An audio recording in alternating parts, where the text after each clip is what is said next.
La Deuxième Guerre mondiale est le conflit le plus vaste, le plus meurtrier et le plus marquant de l'histoire contemporaine.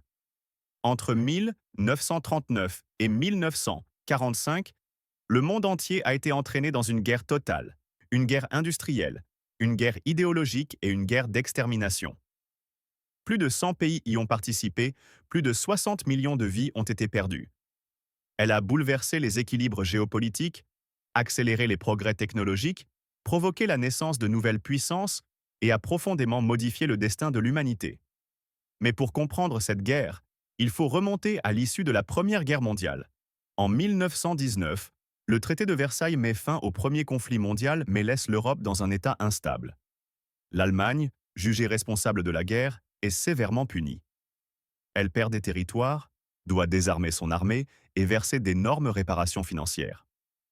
L'humiliation du traité, combinée à une crise économique terrible dans les années 1920 et 30, alimente en Allemagne un profond ressentiment. Ce contexte ouvre la voie à la montée du nationalisme, du militarisme et d'idéologies extrémistes. C'est dans cette atmosphère que le parti nazi d'Adolf Hitler prend le pouvoir en 1933. Hitler promet de restaurer la grandeur de l'Allemagne, de déchirer le traité de Versailles et de rétablir l'ordre et la puissance. Très vite, il impose un régime totalitaire, réarme le pays en secret et lance une politique d'expansion territoriale. En 1936, Hitler remilitarise la Rhénanie. En 1938, il annexe l'Autriche dans ce qu'il appelle l'Anschluss, puis les Sudètes, une région de Tchécoslovaquie à majorité germanophone. L'Europe démocratique, traumatisée par la Première Guerre mondiale, choisit alors une politique d'apaisement. Elle cède, espérant éviter une nouvelle guerre. Mais Hitler ne s'arrête pas là. Le 1er septembre 1939, l'Allemagne envahit la Pologne après avoir signé un pacte de non-agression avec l'Union soviétique, prévoyant le partage du territoire polonais. 2 jours plus tard, le Royaume-Uni et la France déclarent la guerre à l'Allemagne. Le monde bascule dans un nouveau conflit global. C'est le début de la Deuxième Guerre mondiale. L'armée allemande, utilisant la tactique de la guerre éclair ou Blitzkrieg, avance à une vitesse stupéfiante. La Pologne est vaincue en quelques semaines. En avril 1940, Hitler envahit le Danemark et la Norvège. Puis, en mai, les Pays-Bas, la Belgique, le Luxembourg et enfin la France. Le choc est immense. La France, pourtant considérée comme une puissance militaire majeure, s'effondre en quelques semaines. Le 14 juin, Paris est occupé. Le gouvernement du maréchal Pétain signe l'armistice avec l'Allemagne. Une partie de la France entre en collaboration avec le régime nazi, tandis que le général Charles de Gaulle, exilé à Londres, lance un appel à la résistance depuis la BBC, le 18 juin 1940. Pendant ce temps, le Royaume-Uni, seul face à l'Allemagne, subit de violents bombardements aériens. C'est la bataille d'Angleterre. Grâce à son aviation, la Royal Air Force et au courage de sa population, le pays parvient à résister. Hitler renonce à envahir l'île, mais oriente alors son regard vers l'Est. En juin 1941, il lance l'opération Barbarossa, l'invasion de l'Union soviétique. 3 millions de soldats allemands se lancent à l'assaut d'un territoire immense, croyant pouvoir écraser l'armée rouge en quelques mois. Mais malgré des avancées fulgurantes, les Allemands sous-estiment la résistance soviétique, les distances, les conditions climatiques. À l'approche de l'hiver, les troupes allemandes sont bloquées devant Moscou. La guerre devient longue, cruelle et sanglante. La même année, en décembre 1941, le Japon, allié de l'Allemagne, attaque la base américaine de Pearl Harbor à Hawaï. Ce raid surprise entraîne immédiatement l'entrée en guerre des États-Unis qui rejoignent le camp des Alliés. Le conflit devient véritablement mondial. Le Japon mène une guerre d'expansion en Asie et dans le Pacifique, conquérant de vastes territoires, les Philippines, la Malaisie, l'Indonésie, la Birmanie. Mais les Américains répliquent, lentement mais sûrement, en menant une guerre de reconquête île par île. Dans l'Europe occupée, les nazis imposent une politique de terreur. La répression est brutale, les libertés sont abolies, les résistants traqués. Mais un phénomène encore plus sinistre se déroule dans l'ombre. La mise en œuvre de la solution finale, c'est-à-dire l'extermination programmée des Juifs d'Europe.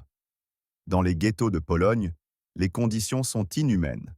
Des millions de personnes sont déportées vers des camps de concentration et des centres de mise à mort. Auschwitz, Treblinka, Sobibor deviennent des symboles de la barbarie nazie. Plus de 6 millions de Juifs périssent dans ce génocide, ainsi que des millions d'autres victimes, Roms, homosexuels, handicapés, opposants politiques. À partir de 1942, la guerre commence à changer de visage. À Stalingrad, les Soviétiques infligent une lourde défaite à l'Allemagne, après des mois de combats acharnés. Cette victoire marque un tournant. L'armée rouge entame une lente mais inexorable reconquête du territoire. Dans le même temps, en Afrique du Nord, les Alliés remportent la bataille d'El Alamein contre les forces germano-italiennes du maréchal Rommel. En 1943, les Alliés envahissent l'Italie. Mussolini est arrêté et l'Italie capitule. Mais l'Allemagne continue de résister dans la péninsule. Le 6 juin 1944, les Alliés débarquent en Normandie lors de l'opération Overlord. C'est un événement décisif. Des milliers de soldats américains, britanniques, canadiens, français prennent pied sur les plages de France sous le feu de l'ennemi. S'ensuit la libération progressive du territoire français. Paris est libéré en août 1944. Les troupes alliées poursuivent leur avancée vers l'Allemagne, tandis que les Soviétiques progressent depuis l'Est. Au début de 1945, l'Allemagne est prise en étau. Hitler, reclus dans son bunker à Berlin, refuse de capituler. En avril, les Soviétiques prennent la capitale. Hitler se suicide. Le 8 mai 1945, l'Allemagne capitule sans condition. C'est la fin de la guerre en Europe, connue sous le nom de Jour de la Victoire. Mais dans le Pacifique, la guerre continue. Le Japon refuse de se rendre, malgré les bombardements et les défaites successives. Pour forcer la capitulation, les États-Unis décident d'utiliser une arme nouvelle, développée en secret, la bombe atomique. Le 6 août 1945, Hiroshima est détruite.